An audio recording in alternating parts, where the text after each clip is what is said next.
Good evening, ma'am. Good evening. I'm Muskan here. Yeah, Miss Khan. Good evening, ma'am. Yeah. Good evening, everyone. Yeah. How are you, ma'am? I'm wonderful. How are you all people? I'm great, ma'am. Thank you. And thank you for accepting our invitation, ma'am, and to Thank you be for here with us. inviting me. Ma'am, shall we start? Yeah, definitely. We can start, right? Yeah. Okay. Okay. By the words of William Jones, I can say that destiny is no matter of chance, it is a matter of choice. It is not a thing to be waited for, it is a thing to be achieved. Hello everyone, I am Muskan, Event Management Intern at InnovaWorld Private Limited. Today I will be your host. Firstly, I am heartfelt thank you to Ms. Yamini Kukreja, ma'am, who was the guest speaker of the day to accept my invitation and participate in this webinar. And we are thrilled to host this event in the collaboration with two innovative companies, InnovaWorld Private Limited and Skyfi Tech Private Limited. InnovaWorld Private Limited is an MSME registered company. It is a pioneering research and development center fused with a dynamic training institute. We champion innovation for future generations by embracing the ethos of thinking big. Our platform serves as the inclusive hub for the STEM enthusiasts of all the stripes, offering upon the access to a wealth of the education resources. From cutting-edge research update to the particular career advice, we cater to students, educators, and the simplified curious alike. InnovaWorld is the destination for all things STEM education and shaping the innovations of tomorrow. Skyfi app is the pioneers aerospace, aviation, and the defense education with immersive AR and the simulations. Explore aircraft, drones, satellites, and airships through the interactive modules. Revolutionary learning with engaging experience and prepare for future careers. Where learning takes off, play and learn everywhere, anytime. I am delighted to extend a warm welcome to each and every one of you today's special event. It is great with pleasure of the we gather to welcome our esteemed guest, Professor Yamini Kukreja.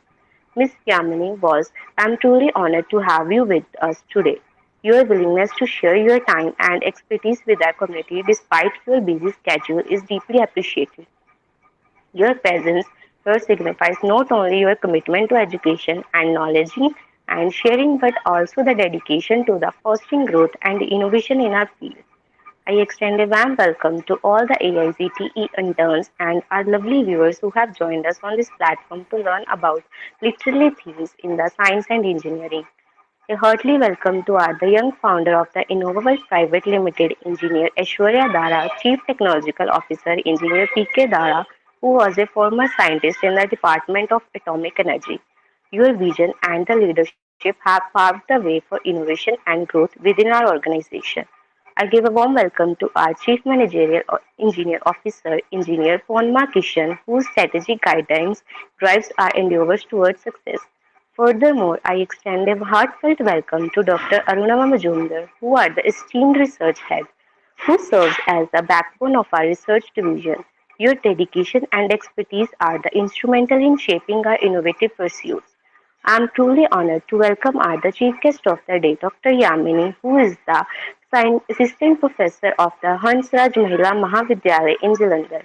She is also a content writer and her expertise in teaching English as a second language and such as editing, translation, proofreading, etc.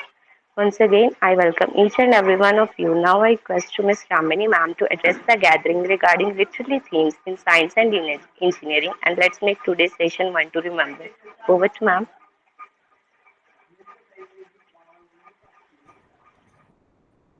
Thank you so much for the warm welcome. I would like to also thank InnovaWorld Private Limited for inviting me to present my ideas on this interesting topic, exploring literary themes in science and engineering. I am really delighted to be here with you all to delve into this unique intersection of seemingly, disparate worlds, literature and science and engineering. So, is my voice clear? Yes, ma'am. Huh? Okay. So, in today's session, we'll explore how literary themes can enrich our understanding and practice of science and engineering. Often, these disciplines science, engineering, mathematics, technology, they are seen as distinct disciplines. But they also are, if we see, from the literature perspective, also they are correlated. So these fields offer complementary perspectives that can appreciation for the human experience. So literature serves as a mirror for reflecting society's values, aspirations, and anxieties. Similarly, science and engineering, if we talk about them, they have reshaped the world. They have shaped our understanding of nature and pushing the boundaries of human knowledge and capability. So, by examining these intersections of these domains, we will we will uncover the rich insights into the human condition, ethical dilemmas, and the profound impact of technology on society. I'll just share my screen.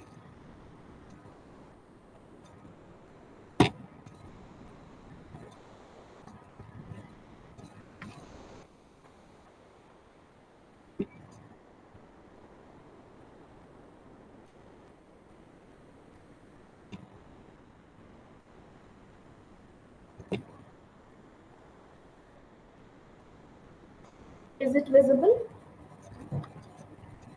Oh, ma'am. No? Not yet, ma'am. Okay. Now?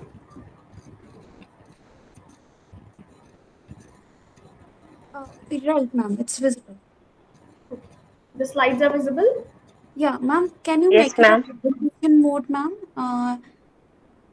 Sorry. Is it okay for you to make a presentation mode, ma'am? Like, we can see the slides and the other one. Uh, I don't understand. What are you saying?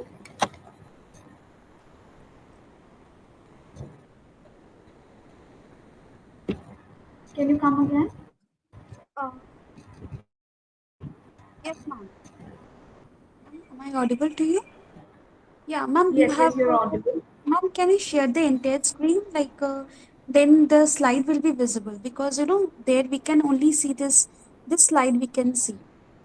When you press Control 5, we can't see the other one. Control 5. Okay. Like F5, sorry.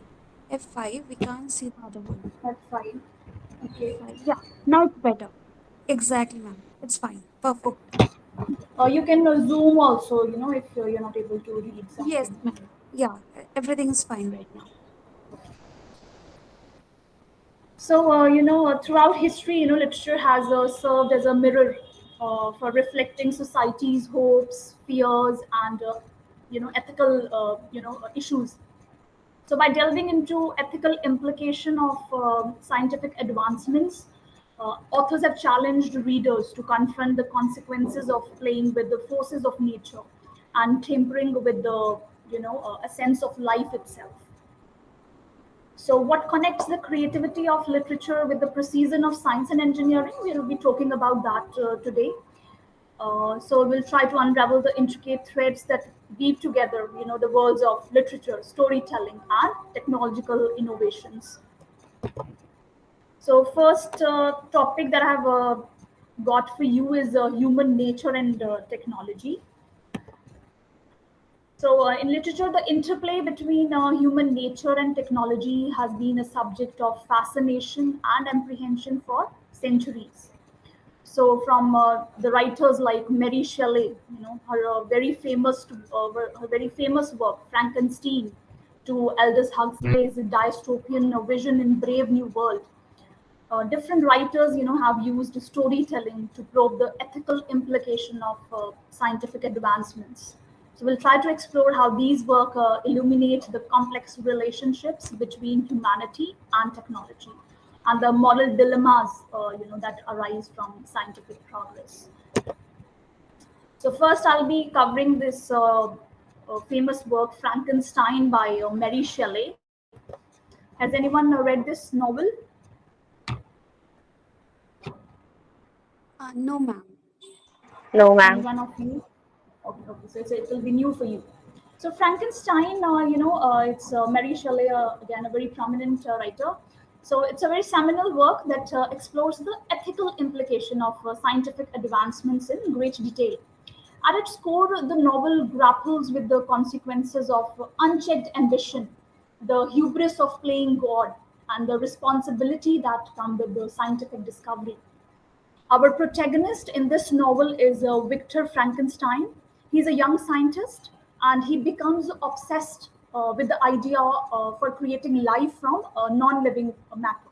That you combine different elements from somebody's body and you create a new life. So that is his vision. Being because you see he's a scientist, so he has that kind of innovative thinking that I want to do something new, I want to contribute to science by creating something like this. So he conducts a series of experiments and ultimately he succeeds in animating a creature assembled from various body parts. So Frankenstein, when that creature is, when he sees that creature, it doesn't turn out to be the way he imagined it. It was ugly. So Frankenstein is horrified by his creation's grotesque appearance. He looks horrible, and he abandons its creation. Setting off, due to this, we see a lot of tragic events.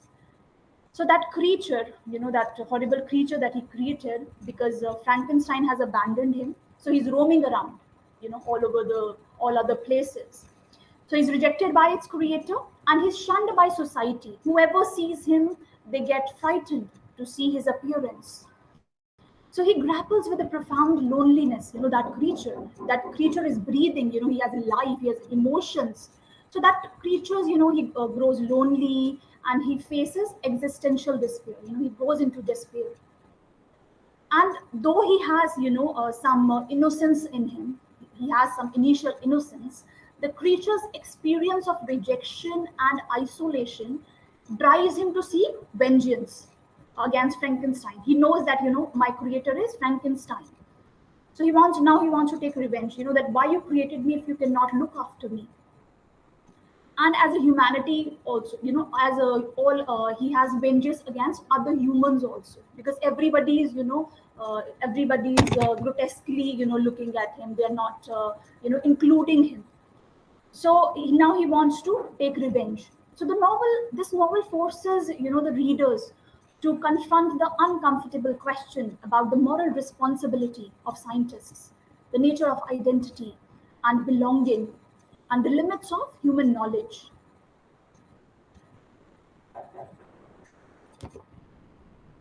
So one of the key lessons that we can learn from this novel is the importance of ethical restraint and humility in the face of scientific discovery. Okay, you are doing innovation, you are creating something new. Maybe you have good intention, yes, we want to contribute, but we also have to look, on the we have to also look from the perspective that what if the things don't go the way we wanted them to go. What is the next plan, what is the counter plan. So Victor Frankenstein's unchecked ambition, he just wanted to create a creature, but he didn't think of the consequences that will come out of that. What negative could come out of that. He did not plan that, and he disregarded for the consequences of his actions, and that leads to his tragedy, and that led the tragedy of him and of the people around him. The people around him also had to suffer due to it.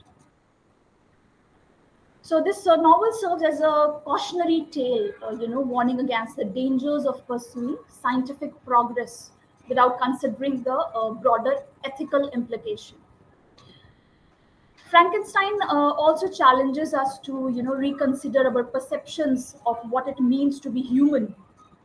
The creature, despite its grotesque appearance, it looks bad, but still it has, complex emotions. It has desires. It has moral reasoning, highlighting the fundamentally humanity that exists in all of us. So through the creature's narrative, Shelley prompts readers to empathize with the marginalized and disenfranchised, urging us to confront our own biases and prejudices. So Frankenstein, reminds us that scientific progress must be tempered by moral responsibility and humility. You do, it's not that we are stopping you from doing, your scientific innovations, but it comes with a responsibility. So as we continue to push the boundaries of knowledge and innovation, it is essential that we consider the ethical dimensions of our actions and their impact on individuals and society as a whole. So, in doing so, we can strive to harness the power of science, technology, for the betterment of humanity. The next novel is by Margaret Atwood, Oryx and Crake. Any doubt in the novel Frankenstein? You want to ask anything? Ma'am, we will have an doubt session the end of the session. Okay, okay. Okay. So next, novel is by Margaret Atwood, Oryx and Crake. I have selected this quote. In our efforts, it comes in between the book, that in our efforts to rise above ourselves, we have indeed fallen far, and are falling farther still. As a human, what we want to rise in life. We want to do, we want to do more advancements, more innovations, more discoveries. you know we want to fly high, but what we have done, we are falling farther still. We haven't achieved what we want to achieve yet. For like the creation, the fall too is ongoing. So Oryx and Crake is a speculative fiction. The novel is set in a dystopian future. I'll be talking about this utopian dystopia in the coming slides. So it presents a dystopian future. Means it sees the negative side. That whatever advancements we are doing, what could be the the drawback of that. The dystopia, talks about it.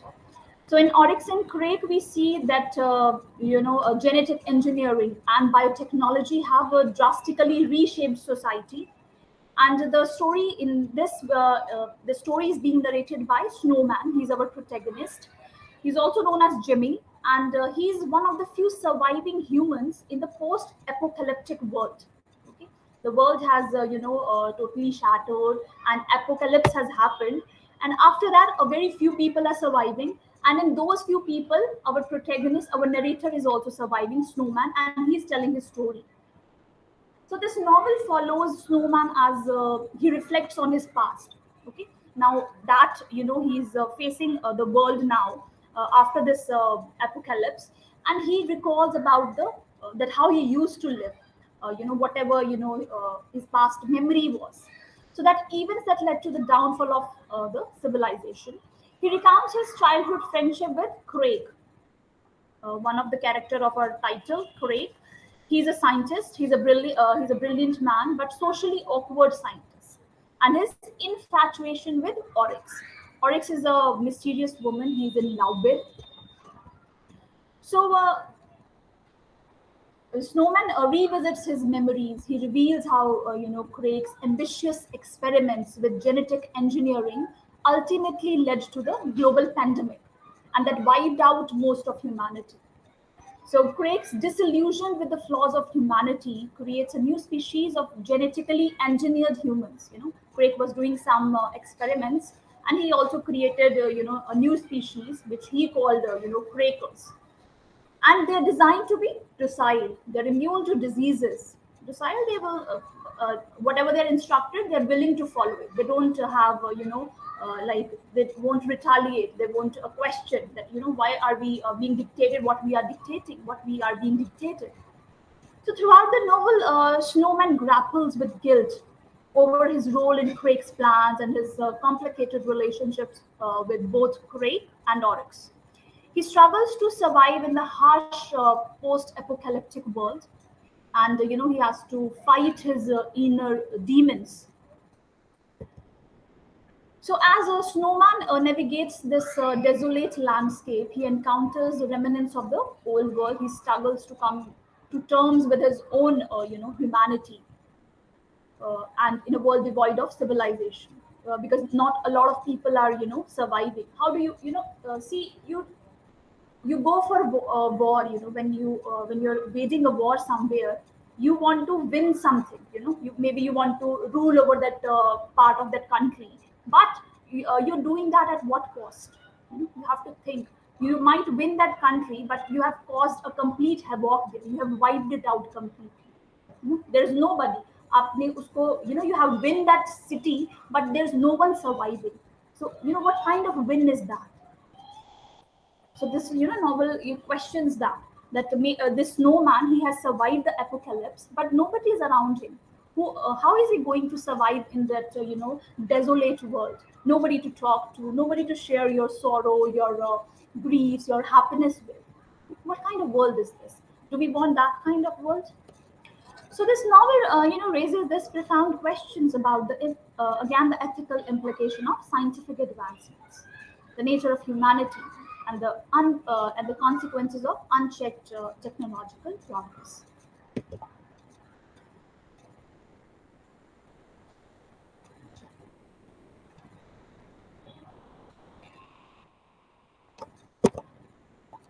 Okay, next topic is environmentalism and climate change.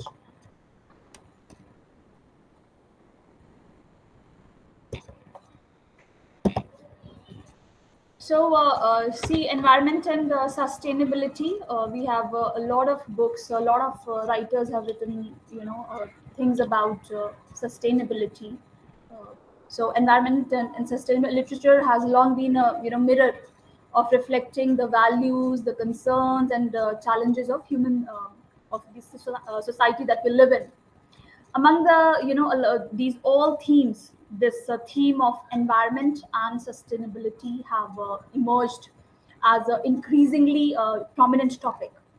So as humanity grapples with this urgent need to address climate change, ecological degradation, and resources depletion, literature serves as a powerful medium for fostering awareness, empathy, and action. From cautionary tales that warn of dystopian futures to celebratory odes to the beauty of nature, the literary landscape is rich with the works that invite readers to contemplate, their place in this natural world, and the, imperative of sustainable stewardship. So, one novel that I have chosen for you is My Antonia by Willa Cather. So, one quote from her book: trees were so rare in that country, and they had to make such a hard fight to grow that we used to feel anxious about them and visit them as if they were persons. So, my Antonia is a poignant exploration of the enduring bond, between humans and the natural world. It is set against the backdrop of the American Midwest during the late 19th and early 20th centuries, and you find a lot of evocative imagery, vivid descriptions. Our writer transports her readers to the rugged landscape of Nebraska, where the beauty and resilience of landscape shapes the lives of its inhabitants. Our central character is Antonia Shimrada, a young immigrant girl from Bohemia, who arrives in this city, Nebraska, with her family to start a life on the prairie. So as Antonia grows and matures, she becomes deeply, intertwined with the land, finding solace and sustenance in its vast open spaces, fertile fields, and ever-changing seasons. Cather's lyrical prose captures the sensory richness, of this natural world, from the warmth of the earth underfoot to the expansive sky that stretches. So, one of the novel's most memorable scenes occurs when the narrator, Jim Burden, reflects on his childhood experience with Antonia, and the profound connection that they shared with the land. He recalls a moment of pure contentment as he lay on the ground, feeling the earth beneath him and basking in the warmth of sun. The scene, encapsulates the novel's theme of harmony between humans and nature, suggesting that true happiness, lies in embracing our connection to the land and becoming part of something that is greater than ourselves. So throughout the novel, Cather portrays the landscape of Nebraska, this is the place, as both a source of sustenance and a symbol of resilience. Despite the hardships that Antonia and her family faces, harsh winters, crop failures, and the isolation of rural life, they find strength and inspiration in the land itself. Whether plowing fields, tending crops, or grazing out at the endless expansion of the prairie, the characters in My Antonia derive a sense of purpose from their relationship with this natural world.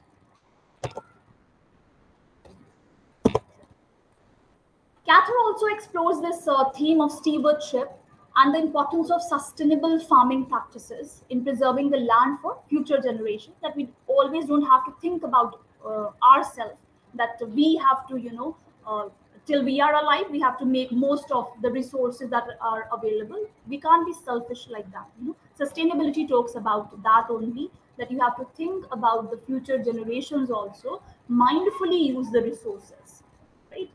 So, through the character of Jim's friend, Mr. Shimrada, a hardworking immigrant farmer who struggles to adapt to the harsh conditions of the prairie, Cather highlights the delicate, balance between this human endeavor and the resilience of land. So, Mr. Shimrada's reverence for the earth and his efforts to cultivate it with care serve as a reminder of the responsibility we have to nurture and protect the natural world. So this novel, it leaves the readers with a sense of reverence for the natural world and the profound connections we form with each other and with the land. It serves as a reminder of the importance of cherishing the memories of the past while embracing the opportunities for growth and renewal that the future holds. This quote I have taken from the book that the land belongs to the future. Carl, somebody is addressing Carl, that the land belongs to the future, Carl. That's the way it seems to me. How many names of the country's Clark's flat will be there in 50 years? I might as well try to build the sunset over there to my brother's children. We come and go, but the land is always there. And the people who love it and understand it are the people who own it for a little while. So, in this passage, Mr. Shimrada he articulates a philosophy of stewardship, recognizing that land is a precious resource that must be cared and preserved for future generations. Right? So he acknowledges that the transience of we don't live forever, but we have to leave something behind. So we are short lived, but land survives. Land is always going to be there. So he emphasizes the responsibility that at present, if we are living on the land, it's our responsibility to preserve it, to inhabit it, to cultivate it with care and respect. So through Mr. Shimrada's words, our writer conveys this idea of sustainability as a moral imperative, urging the readers to consider this long-term consequences of their actions on the environment and to strive for harmonious relationship with the land. Next theme that I have chosen is utopia and dystopia. When we talk about utopia envisions an ideal society जहाँ पे there is कोई दुख दर्द नहीं है ideal land जो हम imagination में हम सोचते हैं कि ऐसा world होना चाहिए. So utopias, envision that ideal societies where everything is harmonious, prosperous, often with the advanced technology and equality for all. So utopian literature, if we talk about literature, it often serves as a vehicle for social critique and exploration for alternative societal structures. So while these idealized worlds may seem far-fetched or unattainable, when we are talking about everything is perfect. If we talk about reality, it is difficult. Everything can't be perfect all for all of us. So, but in utopia, you find everything perfect. So they offer readers this opportunity to reflect on the values and priorities of their own societies and imagine possibilities for better future.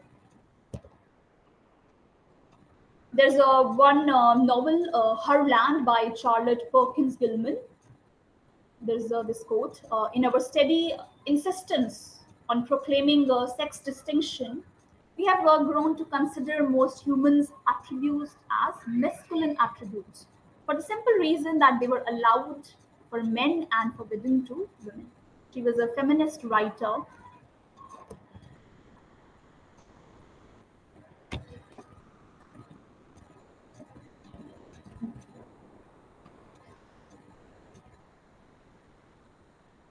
So her land, the name itself, in this society we are going to find women. The world is being, driven by women only. There are no men. So Herland, by this writer Charlotte Perkins, it was published in the year 1915. And in this novel, Gilman imagines a secluded society, which is composed entirely of women, untouched by male influence or aggression. The isolated country of Harland is populated exclusively by women. The society has thrived for centuries without the presence of men, leading to a unique cultural and social norms. Harland is characterized by equality and cooperation among its inhabitants. There are no social hierarchies based on gender, and all the members, of the society, they contribute to common good. The society of Harland offers an alternative, to the patriarchal norms and gender inequalities, which were prevalent in, the writer's time, reflecting a utopian aspiration. आप देखिए, हम उस time की बात कर रहे हैं जब वीमेन के पास में जो है वो इतने राइट्स जो है वो नहीं हुआ करते थे. They were not allowed to study. They had to live in their home, and all that was expected of them was that they will look after the house.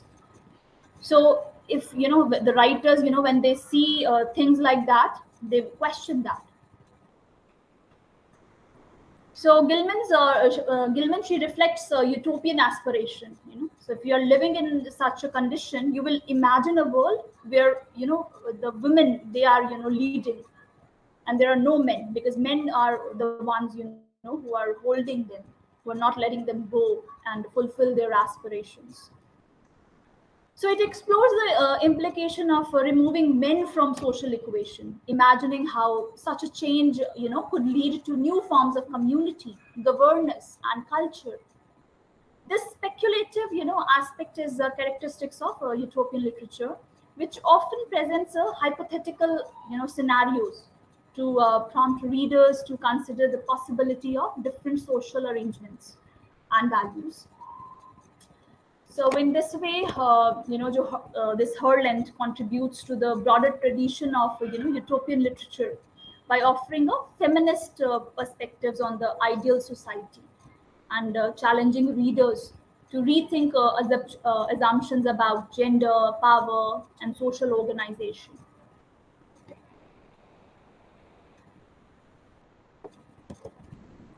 Next term is dystopia.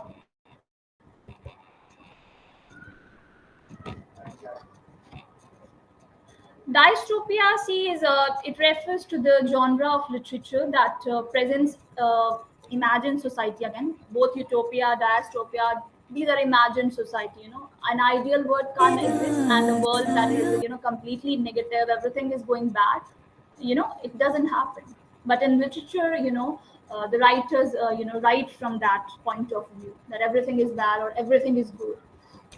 So dystopia is a genre of literature again that presents imagined societies characterized by oppressive governments, environmental degradation, societal collapse.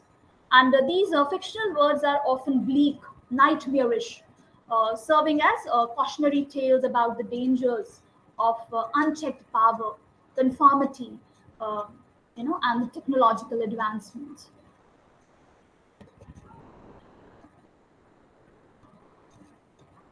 Dystopian literature often also reflects the anxieties and concerns of the time in which it was written, while also serving as a critique of contemporary society.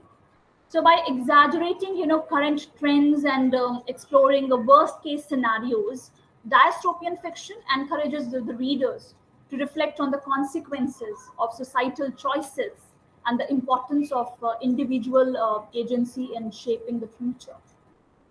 A very famous example of dystopian literature is Brave New World by Aldous Huxley. It was published in the year 1932 and it is set in a futuristic society. The novel presents a chilling vision of a world which is dominated by technology, consumerism, and social control. In this world state, you see a society which is divided into rigid castes with individuals genetically engineered and conditioned for specific roles. There are high caste, which they call, which this writer gives the names alphas, and they enjoy privilege and power, while the lower caste perform menial labor. Roles are assigned according to how to which category you belong to. If you are born as an alpha, you will perform bigger roles.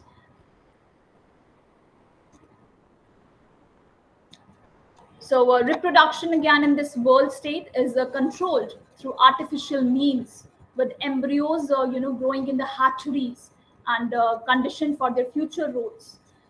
So family bonds, in this kind of society, how will they be? They will be non-existent. The citizens of this world state are kept docile. They have to listen to their dictators all the time. They don't have individual choices and content through the use of hallucinogenic drug. They take a drug called soma.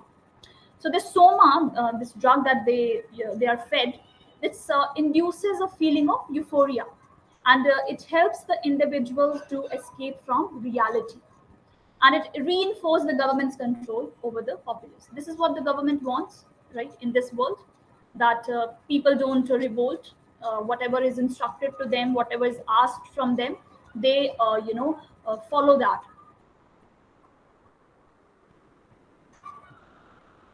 So the society of this brave new world is characterized by rampant consumerism, with the citizens conditioned to prioritize their material pleasures only, instant gratification. Entertainment and distractions are used to maintain, say, social order, so that we don't focus on the main things. That if something wrong is happening around us, we don't pay attention on that. We are just we are self-centered. We are just enjoying the materialistic pleasures. Life is just not about that. It is more about it is also about caring for other people. What is, if something is going wrong around you, you have to voice your opinion. So the governments of this world state exercise total control over every aspect of citizens' lives, using propaganda, surveillance, and conditioning to suppress their individuality and to enforce, conformity.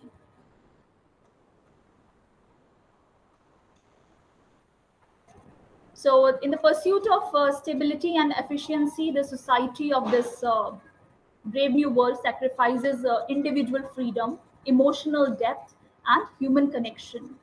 The characters, they struggle with a feeling of emptiness and alienation. If you have to live in such kind of society, you will feel empty, or you will feel alienated. longing for something more meaningful than the superficial pleasures provided by the government.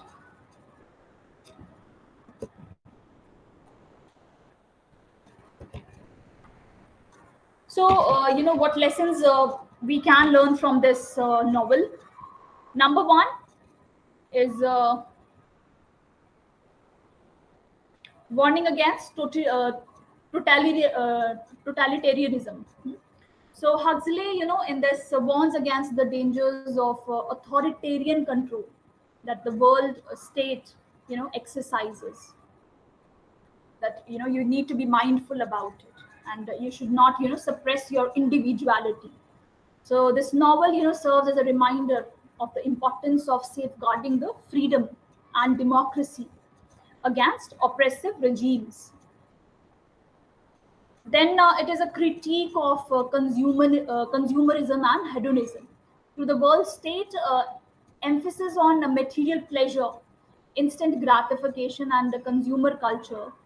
Huxley critiques the superficiality and emptiness of society, driven by this hedonistic pleasure that each drink and be merry. So he suggests that the excessive focus on the pleasure seeking can lead to erosion of meaningful human connections and the loss of individual autonomy. Next lesson that we can take from this book is the exploration of ethical dilemmas in science and technology. This novel, raises this ethical question about the use of reproductive technology, genetic engineering, and psychotropic drugs. We read, they were taking a drug called Soma.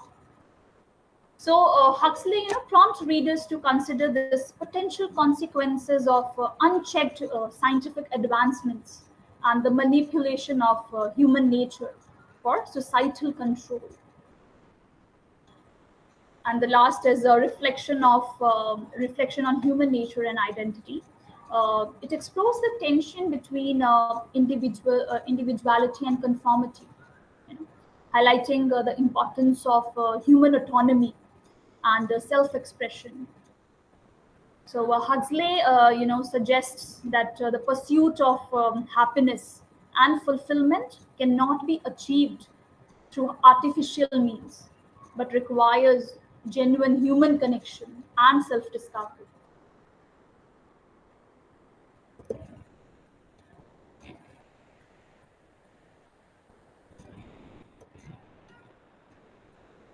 Next topic is a contribution of literature in scientific engineering and innovation.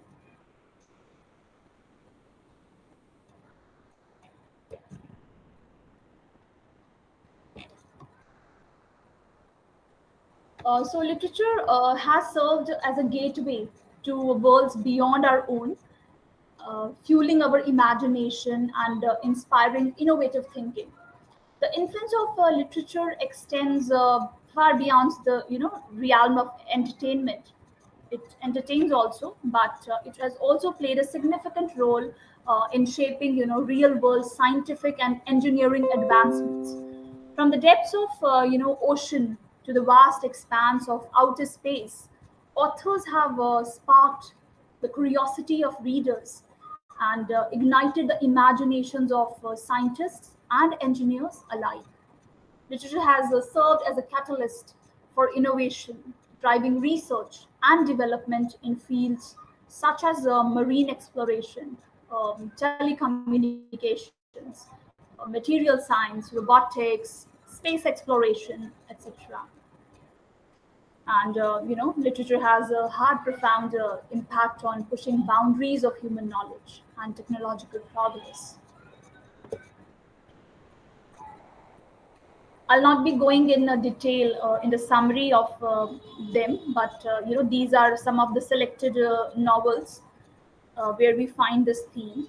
So first is a submarine design inspired by 20,000 Leagues Under the Sea by Jules Verne. Jules Verne has written this novel, and it inspired, this submarine thing. So it inspired the creation of submarine, and in this, the writers, he gives a detailed description of Nautilus influenced early submarines, and designers like Simon Lake and John Holland, they have taken inspiration, from this novel. Then communication satellites from Arthur C. Clarke. So this is Clark's writing, which is a 2001 book, A Space Odyssey. It introduced the concept of geostationary satellites for global communication. So this idea,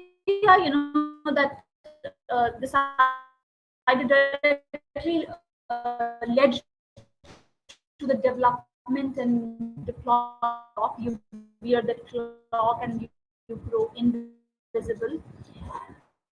So this is not yet fully, realized, but this concept, invisibility clock, in J.K. Rowling series, has sparked research in metamaterial physics. Then robotics and artificial intelligence from Isaac Asimov's robot series. Asimov has a depiction of intelligent robots and ethical challenges they face. Influence this field of robotics and artificial intelligence. Research in machine learning, human robot interaction, and ethical AI decision making, which is inspired by Star Trek. The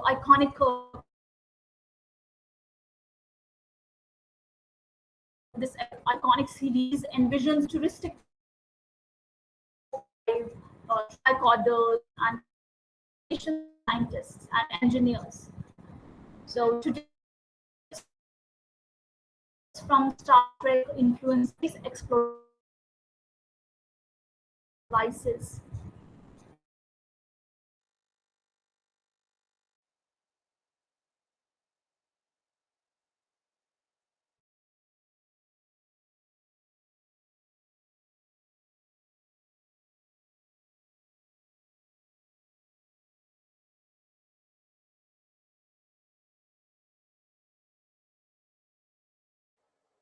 I think ma'am has some internet issues, right?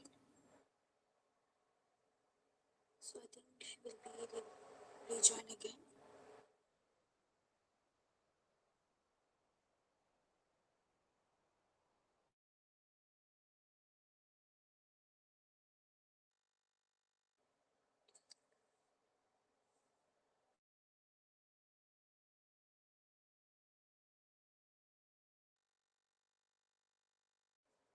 So in this session, ma'am has nicely explained about it. Ma'am,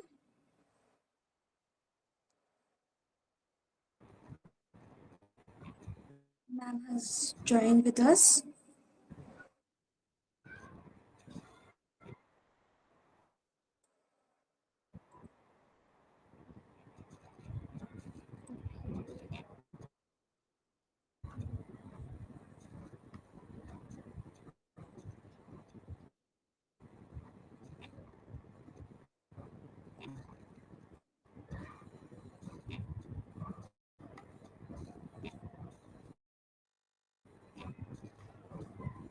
Am I visible?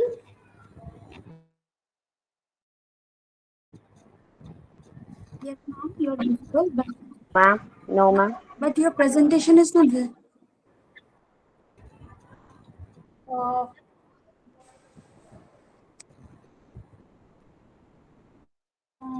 okay. Let me join again. Okay. You can hear me? Yes, ma'am, we can hear you.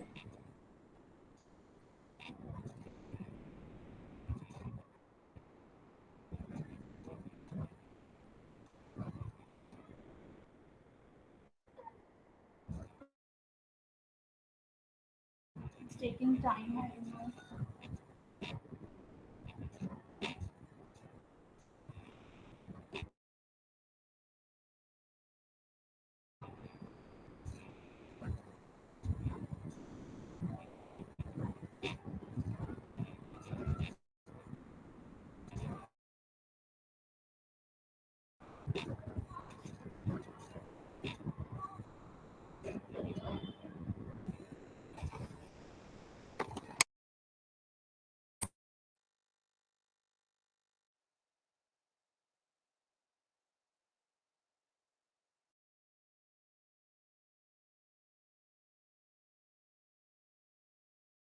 So no worries, ma'am will be joining back shortly with us. And as she was telling that about the technology, whether it's a boon or ban, she has nicely described about the human nature, how the manipulation is happening by means of advanced technology like genetic engineering. So there is a big question out there whether the technology is a boon or ban. She is explaining nicely by means of you know literature. Yes, ma'am. You're back. Hello. Yeah, Yes, ma'am. I connected from my phone, my laptop. It got stuck. No worries, ma'am.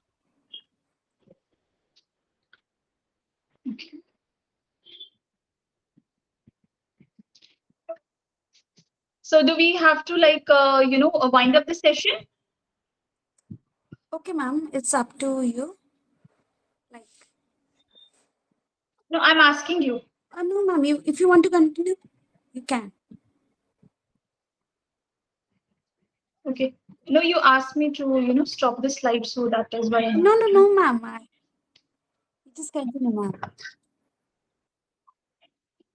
Okay. That was conclusion only. I'll read it for you.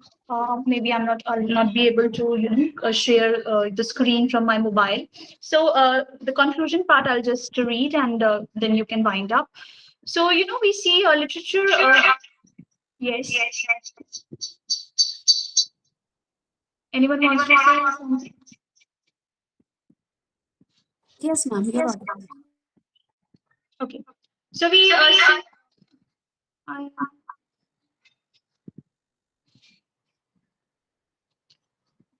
so literature, has exerted a remarkable influence on real-world scientific and engineering advancements. So, from if I discussed about Mary Shelley's Frankenstein, Neuromancer. So we see, how literature has served as a source of inspiration, provocation, and contemplation for scientists, engineers, and thinkers across disciplines. So, through these literary works, we have explored themes of ethics, technology, society, and human condition, prompting a critical reflection on the implication of scientific progress. So, whether through the cautionary tales of dystopian futures or visionary depictions of technological possibilities, literature has played a pivotal role in shaping our collective imagination and guiding the course of innovation.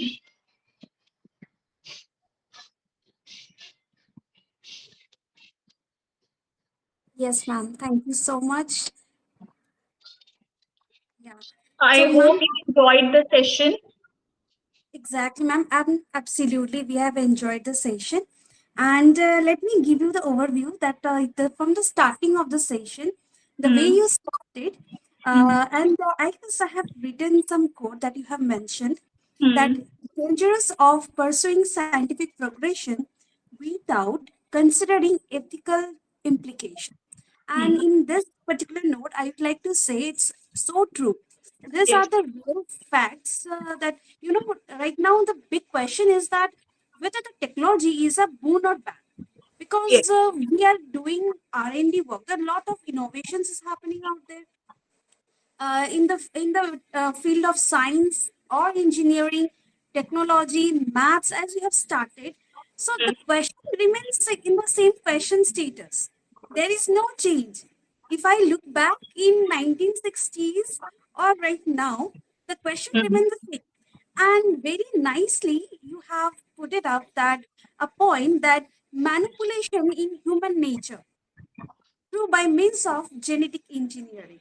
So it's again a question like if because we are from engineering and science background, we can nicely correlate with the facts and about the author's mind that today we are working on this R&D and as you have said an example about Star Trek, and there are so many episodes I have seen that I'm huge fan of Star Trek, and till date the technology has not yet developed. If we see that the technology is Yes, it's not developed, ongoing. Ongoing, yes, yes. but looking into the author's point of view has discovered who has just imagined the thought process of developing that concept of Star Trek, still the engineers are struggling. There Yes. is it is not a develop, and you have nicely stated because this literature theme in science and technology gives an clear insight to the engineer, scientist, and the researcher's mind. Okay, this thing is left out so we can do this, but they are not seeing the consequences or the ethical Yes, part. we also have to How look for, that ethical part. Yes, and that you have nicely stated. And in between, you have also said a story about Crake and Oxley, Yes. right? And the story said that how it is affecting the social elements and the people, human, how it's affecting. So I, after hearing the story, I can quickly recollect about the COVID-19, whether Yes. that really it affected because we in India it was not there. It came from China, and how it has created for a lockdown scenario. And Yes. from The lockdown whole world, scenario, suffered due to it. They were doing some experiment, and everybody has to suffer because of that. yeah, everybody suffered, and from what technology and what happened as a result, before we were not into the picture of digital education system, and from uh, that COVID-19, it came to a digital education. We were not aware of what is okay. There is a difference between webinar and guest lecture.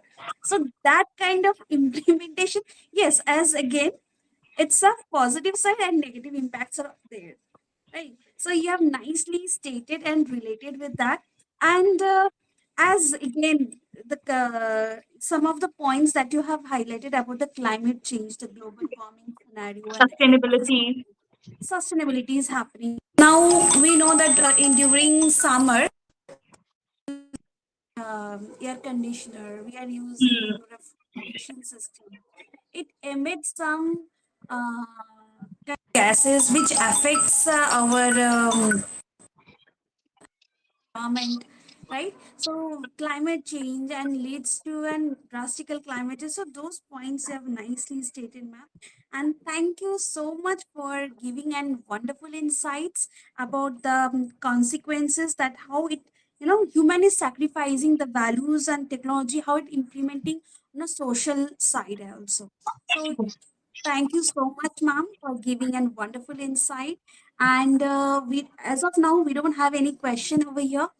So I think our audience had a clear insight about it. And thank you for sparing your valuable time because Sunday means holiday, and you have and you have spare your time with us. Thank you so much, ma'am. Thank you so much. I had a wonderful time too. Yes, ma'am. Thank you. I Okay. hope. Yeah. Thank you, ma'am. And get in touch with us, ma'am. So thank you, viewers, for being with us. And so I hope you have any further questions. So drop to our chat box. So we'll get in touch with you.